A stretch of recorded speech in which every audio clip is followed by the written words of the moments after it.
So we're going to be looking today at Romans chapter 1, and we're going to be looking at verse number 17. And in looking at Romans chapter 1 and verse 17, if you go to the next slide, here is what Paul announces as the great theme of the book of Romans. A verse that has been used by great preachers throughout the history of the church. Almost all scholars who study in Romans, of course, has been studied extensively, would say this is the key passage that lays out the thesis, the key idea that Paul is wanting to communicate in this letter. Now, Paul himself, this is the moment that he pens these words. It's about the year 56 AD, and he's located in Corinth. He has just settled down a church that he had started. It had given him some trouble, and now he's getting ready to take an offering that he's been collecting from the Gentile churches and to deliver it to the church in Jerusalem. And then his plan is to double back to Rome, a destination he has for some time wanted to be able to go and visit and then to impart some gift to them, but also this church in Rome, a church he had not started. He's never been there before, but then also to receive some support from them so he can continue on his apostolic ministry, always looking to preach the gospel where no one else has been before. He wants to get as far as Spain, which is the westernmost part of the Mediterranean world and the Roman world. And so Paul writes this letter in 56 AD from Corinth to the Christians in Rome, in explaining his ministry, explaining his plans, but also laying out in very systematic fashion the gospel of Jesus Christ. So people had taken things that Paul had said and twisted them and bent them in various directions and ways, and so he wants to be sure they understand exactly what it is that he believes in it. Therefore, one of the most systematic explanations of the gospel that you'll find anywhere in the New Testament. And this is the key phrase that he uses when he talks to them. Romans 1 and verse number 17. He says, for in the gospel. Let's just stop there for a moment and consider this word gospel. It's not a word that Paul's inventing. It's a word that's in common use in the ancient world. It's a word that is used by royalty to make a royal proclamation. Whenever there's a great event that takes place, Caesar would declare his gospel, and they use the word gospel, the good news of his reign. Maybe they had just won a battle, or especially whenever a king would be born, you would pronounce this throughout the realm that a king has been born as good news of the gospel, a future heir. And so it is that this word is used in the opening pages of the Gospels in the New Testament. The king has been born. And while the whole world is waiting to hear what the gospel message is going to be that we proclaim from the Palatine Hill or the palace, the great Caesar, at this particular juncture in time, a young man by the name of Nero would have occupied that palace. What messages might he send forth, just like we are watching the news to see, is Biden going to make another statement, or someone from the State Department? What are we going to find out about Afghanistan? The whole world's attention is drawn to the news coming forth from those we think are in the seat of power. But at that very moment in 56 AD, a young group of Christians huddled together, probably in the poor section of town. Chances are down by the Tiber River that floods repeatedly. You can still see the stain marks of the water from the floods. And the rebuilding and the flooding again. And why would anyone live there? It's the poor part of town. It's probably where the Christians had gathered early in the morning before they have to go off to work to read the letter that we're reading today. There's probably about, N.T. Wright, New Testament scholar, suggests that there's about 100 Christians in the city of Rome, the city of 1 million. And they would have gathered in groups of about 15 or so, about the size of what we are today. And they would have for the first time heard these words being read. It says there's a gospel, but it's not coming from up the hill where the rich people live. It's not a gospel that's being proclaimed by someone who calls themselves Caesar. It's a gospel of Jesus Christ. And the claim is going to be that this gospel of this king, Jesus, he is the ruler of the world. Every square inch of the cosmos and every second of time has been brought under his authority. An audacious claim for a huddled group of nobodies listening to a letter within earshot of the great palace.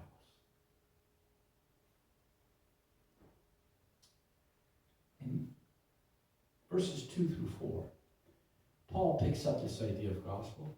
And by the way, when you read a book like Romans or any letter in the New Testament, you always want to pay close attention to what the writer starts off with. Because they usually are going to tell you what it's about, what the purpose for writing is. They don't usually hide that later. They tell you right off.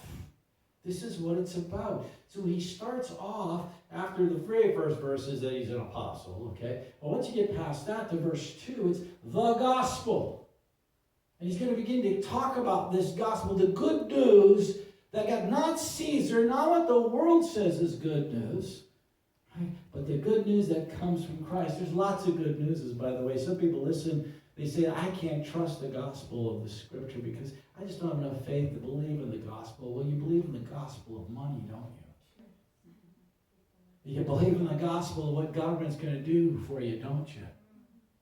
You believe in all kinds of gospel. Don't tell me you don't have faith, believe in gospel. You're living your life believing in somebody's gospel. Why not the gospel of the living God? He has revealed himself in a unique way as he promised beforehand. He said this would happen all throughout the Old Testament. But now fulfillment has happened because what was promised is now happening because it's regarding his son, who according to his earthly life is a descendant of David. He's a king. By the way, when the Bible says Jesus Christ, Christ is not his last name. I grew up thinking, his first name's Jesus, and his last name's Christ. Like Dan Crabtree, Jesus Christ. Yeah, makes sense to me. Right? Christ is, of course, Greek for the Hebrew Messiah. It means anointed one, but it's specifically anointed king. So when you read Christ, he's saying Jesus is king. King Jesus. And here you get the idea that he comes from royalty. This is King Jesus, who is earthly. As a human, he is King Jesus. And then through the Spirit of holiness, he's also appointed as Son of God because he's divine as well as human. And by the power, and how is it that he can make this audacious claim to rule the universe? And he explains it right here. By the power of his resurrection from the dead. There's the claim. This is not just some empty boast that this handful of people are reading this letter there in Rome, or we read today in North Andover. This is a statement that he is king. Jesus, he is going to rule in this world, and the evidence of is that there is an empty tomb. Death has been defeated. Nero might be all powerful. There will come a day, 14 years into his reign, when generals will decide to revolt against his rule. There's Galba and Otho and Metellus, ultimately Vespasian. Between 68 and 69 BC, it'll be the year of the four Caesars, as everybody comes attacking Rome, and Nero sees everything falling apart. And rather than being taken captive, submitted to torture, which he had done to others, he pulls out a knife and he thrusts it into his throat. He succumbs to death.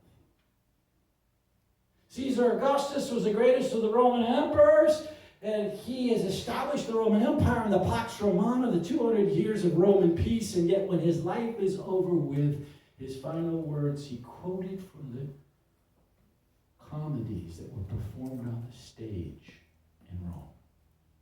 Well, I have now played my part. Dismiss me with your applause. As though to suggest that all of his political acumen and leadership and power and authority was really just acting.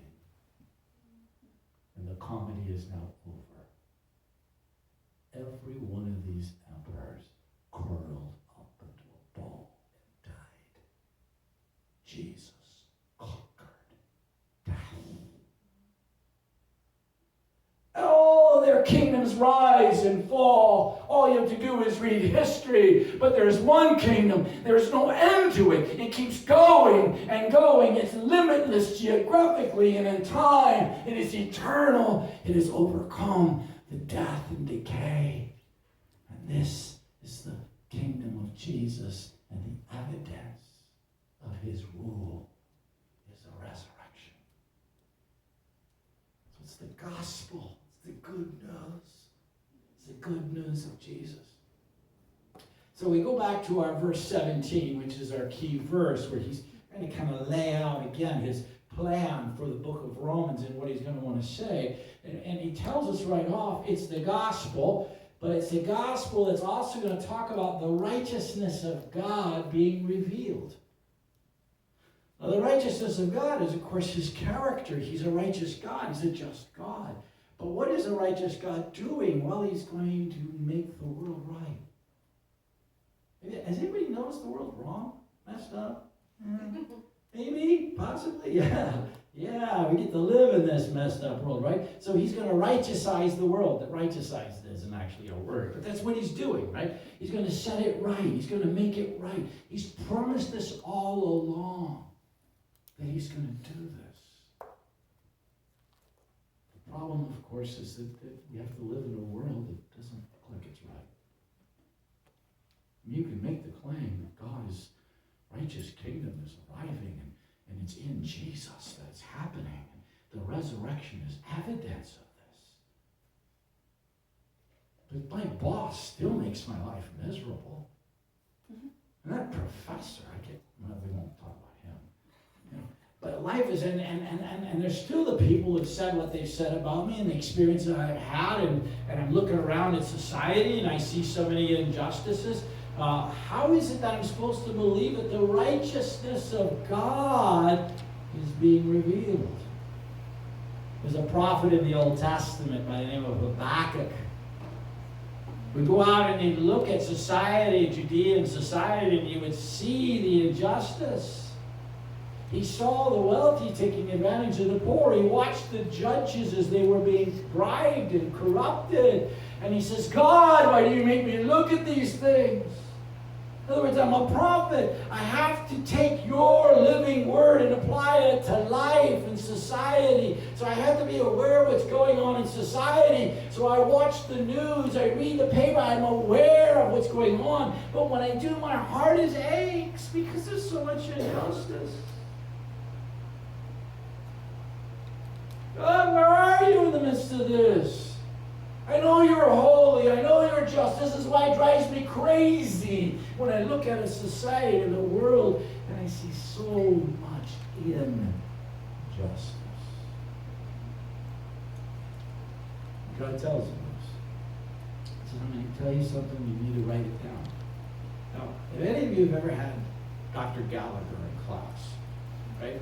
Dr. Gallagher is famous for write this down, right? Does he say that sometimes? You gotta write this down, right? So it's like God tells that same thing. Now, if Gallagher tells you that, you probably should write it down. If God tells you it, write it down for sure, right?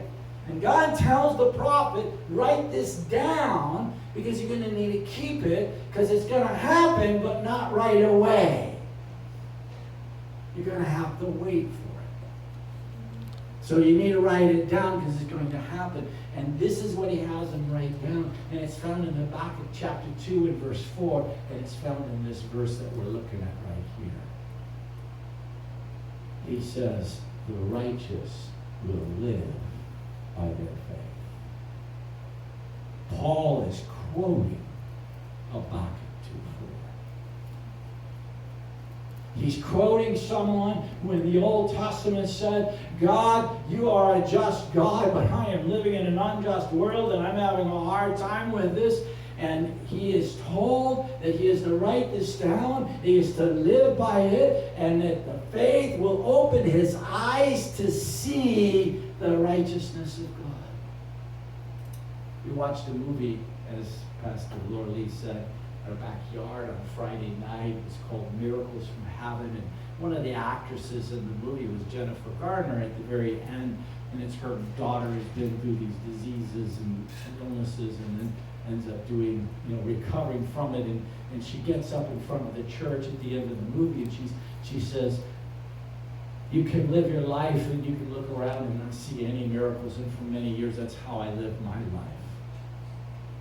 Or you can open your eyes in faith and you can see miracles all around you. And then it started showing the acts of kindness that individuals had engaged in and so forth, and how God had really supernaturally sort of orchestrated events and so forth to bring about this resolution that came. It's like Habakkuk, you gotta look by faith. You gotta live by faith. Because faith will open. You can't see the divine activity in the world today if you close your eyes. You have to look in faith. And if you will look in faith and live by faith in what God is doing, there will come a day when this righteous kingdom will, in its fullness, manifest itself in this world. But right now, wait for it. And while you're waiting for it, live by faith in the righteousness of God that's being revealed. Now, one of the things about this word revealed is being revealed. When you reveal something, it's like something was there, but you didn't really see it, and then you do see it, right? So what I have with me is I have an object with me. I have something with me, but what do you think it is that I have hidden away? It's here. It's been here the whole time. In fact, the whole time we've had service, the whole time we've been together, it's been here. It's been, but no one's really seen it. You're saying it's a cross? How many people think it's a cross? Did you guys peek? Oh, you can see the shape of it. Oh, yeah, now I got it. Yeah, right. See, so in the Old Testament, it's what God is doing is it's there. His righteousness, his salvation, his plan, his purposes. But it's like they're reading that with a veil across their eyes. It's like it has to be unveiled. And what happens in the book of Romans is Paul's going to talk about how it is what was a mystery before, what you didn't really quite understand before, has now become made plain because Christ has come. And this now, son, you understood there had to be salvation. You understood there was going to be some kind of a Messiah, an anointed king in the line of David, but you didn't really understand fully, clearly, God's plan until it is unveiled, and now that unveiling is taking place. But you have to have eyes to see this. The problem with the righteous kingdom is that it's going to be for those who are righteous, and that none of us are righteous. So we would be excluded. So the only way that we could ever be a part of a righteous kingdom is that God's plan all along had been, ever since he whispered it first to the woman in the garden, reading that her seed would crush the serpent's head. That this would be the result. And it's because of this that we can have faith and we can experience God's righteousness as a gift given to us in our lives, so that we can be a part of God's righteous kingdom. So that Paul is saying there's a gospel that is now being proclaimed. A king has come. And this king is Jesus. And his kingdom, he's going to bring about his righteousness. And it's easy for God to wipe out all the unrighteousness of the world, but it's not easy to do that and save us. That takes a cross. And what wasn't so obvious before has now become plain to us. But it's only here that justice and mercy both meets. It's here that salvation can take place, is through this cross of Jesus Christ, so that we can, by faith, now experience the righteousness of God in our lives. And all of that is the introduction. And a laughs. Right? For my application, I'm going to keep it short. Okay. But here I might get excited. Up to this point, of course, I've been very calm, as you can tell. So I might get excited. Because you see, all of this is just explaining what the kingdom is and God's righteousness and the fact that he wants people to be a part of it. So let me put it to you this way. It's a rescue operation. And there aren't any of us aren't thinking about a rescue operation happening right now. This is God's rescue operation. Right now our whole world's attention is Karzai International Airport, a couple of 2 days now. Thousands of people trying to get to that airport. Maybe get on one of those planes. American citizens and maybe sharing them. May try to go into hiding. Who knows what they're going to be able to do to try to survive. Afghan interpreters and others who supported and fought alongside us. We thought they were going to have a ticket to freedom if the day ever came, and found out that they may well be left behind. See, just like there is a rescue operation to save people from Taliban rule today, to bring them into a place of freedom, so it is that God is engaged in a rescue operation to rescue people from the control, the tyranny of sin and wickedness and the enemy that would destroy their lives. Some of those people in Iraq have given up hope. They don't think it's for them. They think maybe if I had the right papers, but I don't, it's not for me. Others are saying there's too many obstacles. I can't seem to get to the airport. Some of them have perhaps believed the lie that they'd be better off under Taliban rule, that America is an evil nation. There are people today who need rescuing. God in this world in North Andover. There are people who need rescuing from the ravages of sin, from the grip of addiction that is destroying their lives. And the only way for a rescue operation to work is you have to have boots on the ground. You have to have soldiers who are willing to stay.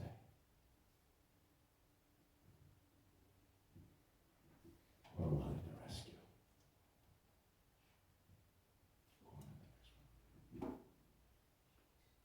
Every child matters.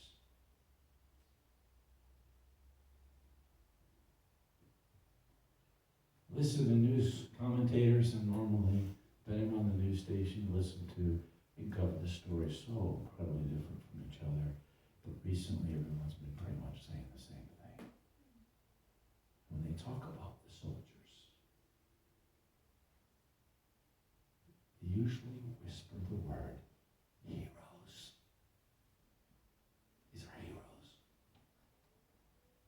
Who can forget the picture of a Marine reaching over the wall to pick up the arm of that little girl? That's what it means to be an American. That's what we stand for.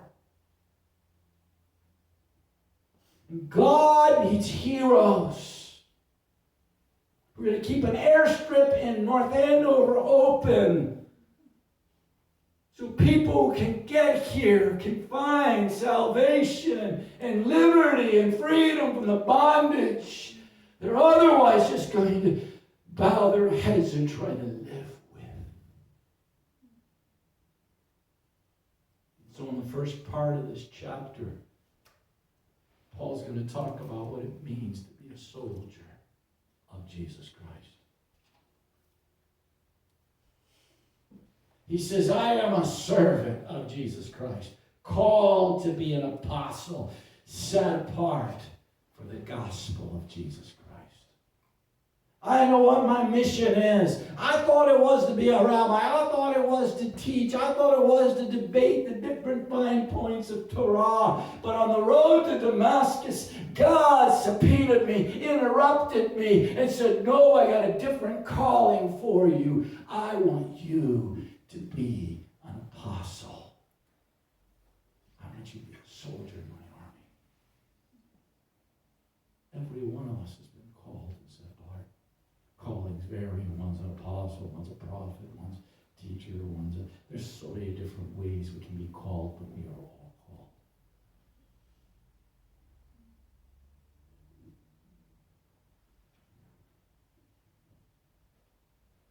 Paul planned on many occasions to go to visit the Romans. At least 3 different times. Here he just says many times. I say, why is that up here? It's just up here to say that Paul isn't in control of his own life. Paul's nobody special. Paul's nobody powerful.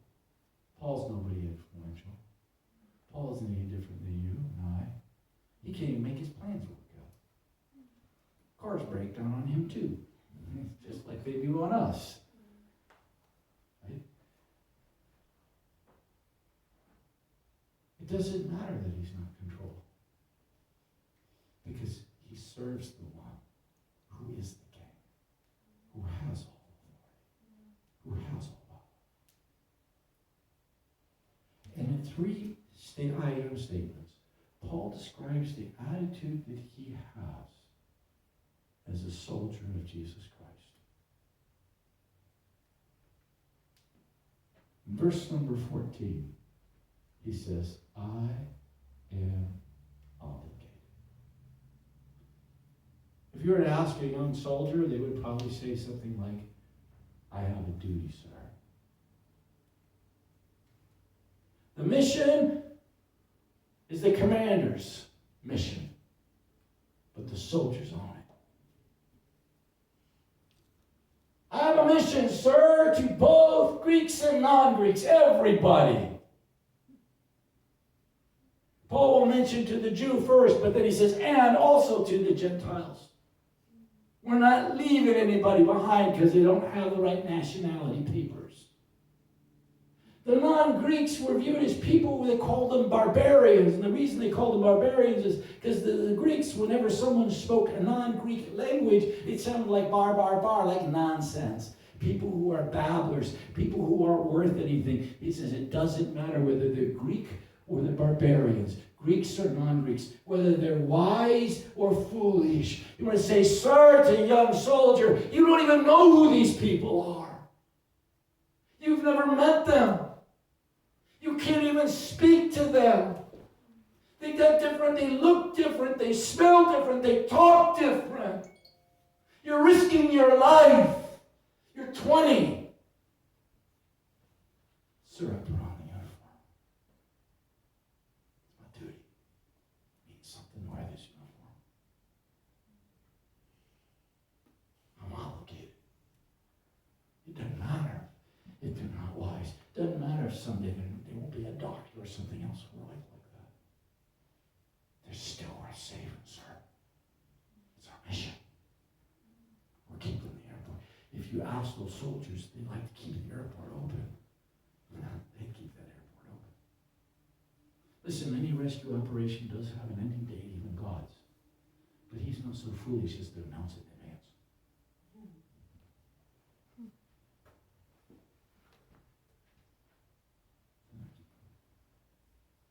The next I am statement is I am eager. I'm ready. I'm willing.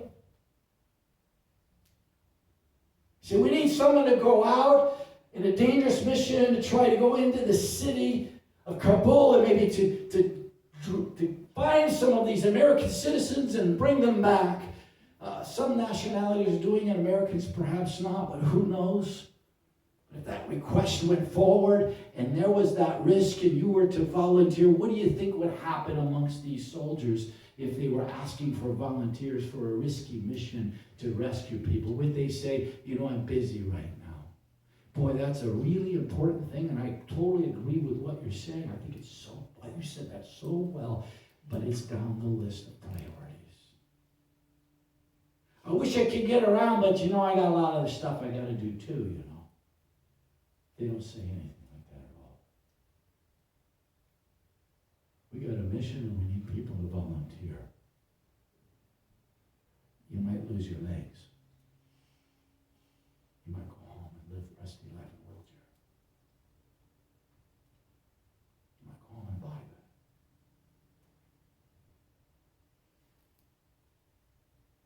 I'll go, sir. I've been trying for this. You have so many volunteers, you have to try to figure out which ones to pick.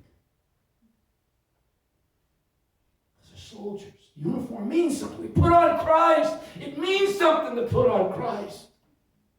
It's a rescue operation. It's what God's doing, and He wants us to join Him in His rescue operation. He's going to change their lives. He's going to rule this kingdom. Heaven and earth are going to become one, and righteousness is going to rule everything. That day is coming, but in the meantime, there's a rescue operation that we are called upon to join Him. Finally, He says, I am not ashamed. Sometimes we try to take the gospel message and fix it so it doesn't offend people. Well, if I say it this way, you'll like it a little bit better. If the gospel message does not require a person to change, it won't change them. It's powerless. Only a message that confronts a person enough to say, you're going to need to change to respond to this, has the power to transform.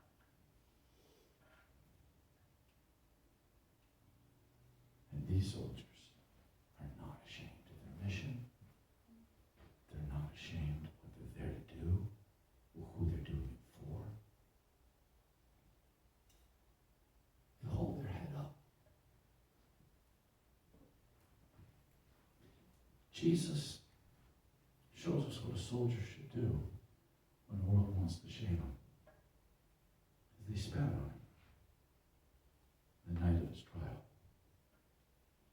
I don't know if you've ever had someone spit on you or not,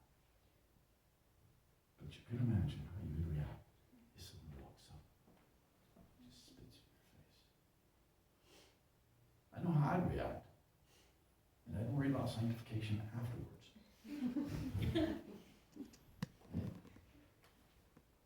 And hung on a cross, stripped him, humiliated him, laughed at him, mocked him, tortured him. I'll never forget the day that I picked up a newspaper and some events in Mogadishu had taken place where a rescue operation, a Black Hawk, had gone down, and there were some problems. And on the front page of the newspaper, they were dragging a naked body of a Marine they had mutilated. And the people were celebrating. I can't tell you how much anger I felt. That's what they're doing to Jesus on the cross. But He's not ashamed of the gospel. Hebrews even tells us He despised the shame. For the joy set before Him, He endured the cross. Because He knows that this gospel has the power to change everyone's life.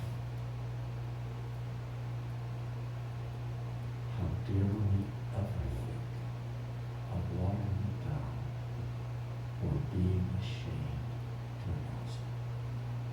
When Jesus hung on the cross, so this gospel would have the power to transform lives. With the Apostle Paul, we need to recognize that there is a kingdom that has come, that is a righteous kingdom. Kingdom had been promised before and is now unveiled. The cross of Christ made plain. A righteousness from God that is going to be for the whole cosmos, and that includes you and I, who can now have right standing with God through faith. But that this truth that transforms must be made available in the rescue operation to those who are perishing at this moment under Taliban or evil, sinful rule. And we soldiers called. And you need to say, I am obligated, I am eager, and I am not ashamed of the gospel of Jesus Christ. We're going to keep this airstrip open in North Andover and continue the rescue operation. Let's bow our heads. And as we do this, I'm going to ask if anyone is here who wants to commit their life to Christ. I know most of you, and then